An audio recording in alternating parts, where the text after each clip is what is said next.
ಬೆಂಗಳೂರು ಪೊಲೀಸರಿಂದ ಅಕ್ರಮ ಬಾಂಗ್ಲಾದೇಶಿ ವಲಸಿಗರ ವಿರುದ್ಧ ಬೃಹತ್ ಕಾರ್ಯಾಚರಣೆ ಮುಂದುವರೆದಿದೆ. ಆಪರೇಷನ್ ಮುಕ್ತ ಹೆಸರಿನಲ್ಲಿ ಪೊಲೀಸರು ನಗರದ ವೈಟ್ಫೀಲ್ಡ್, ಕಾಡುಗೋಡಿ, ಮಾರತ್ತಹಳ್ಳಿ, ಬೆಳಂದೂರು, ಮಹದೇವಪುರ ಸೇರಿದಂತೆ ಹಲವು ಪ್ರದೇಶಗಳಲ್ಲಿ ಏಕಕಾಲದಲ್ಲಿ ಕಾರ್ಯಾಚರಣೆ ನಡೆಸಿದರು.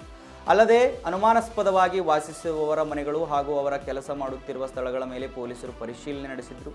ಅಲ್ಲದೆ ಕಾರ್ಯಾಚರಣೆ ವೇಳೆ ದಾಖಲೆಗಳಿಲ್ಲದ ದಾಖಲೆಗಳಿಲ್ಲದೇ ವಾಸಿಸುತ್ತಿರುವ ಆರೋಪದ ಮೇಲೆ ಹಲವು ಬಾಂಗ್ಲಾದೇಶಿ ಪ್ರಜೆಗಳು ಪತ್ತೆಯಾಗಿದ್ದಾರೆ. ಇನ್ನು ಪತ್ತೆಯಾದವರ ಗುರುತು ಹಾಗೂ ದಾಖಲೆಗಳನ್ನು ಪೊಲೀಸರು ಪರಿಶೀಲಿಸಿದ್ದು, ಅಕ್ರಮವಾಗಿ ಭಾರತ ಪ್ರವೇಶಿಸಿರುವುದು ದೃಢಪಟ್ಟರೆ ಕಾನೂನು ಕ್ರಮ ಕೈಗೊಳ್ಳುವ ಸಾಧ್ಯತೆ ಇದೆ. ಕಾರ್ಯಾಚರಣೆ ಇನ್ನೂ ಮುಂದುವರೆದಿದ್ದು, ಹೆಚ್ಚಿನ ಮಾಹಿತಿಯನ್ನು ಪೊಲೀಸರು ಕಲೆ ಹಾಕ್ತಾ ಇದ್ದಾರೆ.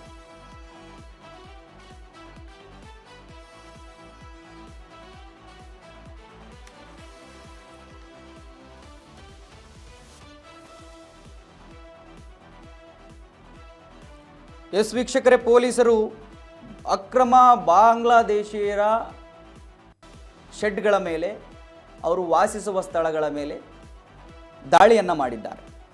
ಭಾರತಕ್ಕೆ ಅಕ್ರಮವಾಗಿ ದಾಖಲೆಗಳಿಲ್ಲದೇ ಇಲ್ಲಿ ಬಂದು ವಾಸಿಸ್ತಾ ಇದ್ದವ್ರ ಮೇಲೆ ದಾಳಿಯನ್ನು ಮಾಡಿ ಅದು ದೃಢವನ್ನು ಪಟ್ಟರೆ ಅವರ ಮೇಲೆ ಕಾನೂನು ರೀತಿಯ ಕ್ರಮವನ್ನು ವಹಿಸೋದಕ್ಕೆ ಎಲ್ಲ ಸಿದ್ಧತೆಗಳಾಗಿದ್ದಾವೆ.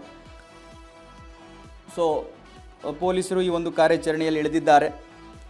ನೋಡಿ, ಮೊನ್ನೆ ತಾನೇ ಒಂದು ವಿಡಿಯೋ ಕೂಡ ವೈರಲ್ ಆಯಿತು, ನೀವು ಗಮನಿಸಿರ್ತೀರಿ ಸೋಷಿಯಲ್ ಮೀಡಿಯಾದಲ್ಲಿ. ಯಾವನೋ ಒಬ್ಬ ಲೋಫರ್ ಆತ, ಕೆಲ್ಸಕ್ಕೆ ಬಾರದೇ ಇರೋನವನು ಪೊಲೀಸರಿಗೆ ಚಾಲೆಂಜ್ ಮಾಡ್ತಾನೆ. ಏನಂತ ಹೇಳಿದ್ರೆ, ನಾನು ಬಾಂಗ್ಲಾದೇಶದವ್ರನ್ನ ಕರೆಸಿದ್ದೀನಿ ರಾಜ್ಯಕ್ಕೆ, 20-30 ಜನ ಇದ್ದಾರೆ, ನಿಮ್ಮ ಹತ್ರ ತಾಕತ್ತಿದ್ರೆ ಇನ್ನೊಂದಿದ್ರೆ ಅವ್ರನ್ನ ಗುರ್ತು ಹಿಡೀರಿ, ಇದು ಪೊಲೀಸರಿಗೆ ಮತ್ತು ರಾಜಕಾರಣಿಗಳಿಗೆ ಸವಾಲು, ಅವರು ಪೊಲೀಸರ ಕುಟುಂಬವನ್ನು ಏನು ಮಾಡಬೇಕು ಅದನ್ನು ಮಾಡ್ತಾರೆ, ರಾಜಕಾರಣಿಗಳ ಕುಟುಂಬವನ್ನು ಏನು ಮಾಡಬೇಕು ಅದನ್ನು ಮಾಡ್ತಾರೆ, ಅವ್ರಿಗೆ ನಾನು ಹೇಳಿದ್ದೀನಿ ಅಂತ ಹೇಳಿ ದೌಲತ್ತಲ್ಲಿ ಹೇಳ್ತಾನೆ, ಪೊಲೀಸರಿಗೆ ಸವಾಲು ಹಾಕ್ತಾನೆ ಆತ.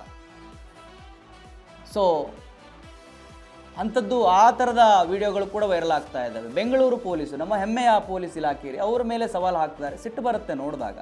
ಪೊಲೀಸರು ಯಾವ ರೀತಿ ಆತನಿಗೆ ಟ್ರೀಟ್ಮೆಂಟು ಅಥವಾ ಮತ್ತೊಂದು ಮಾಡಬೇಕು ಅವೆಲ್ಲ ಮಾಡ್ತಾರೆ.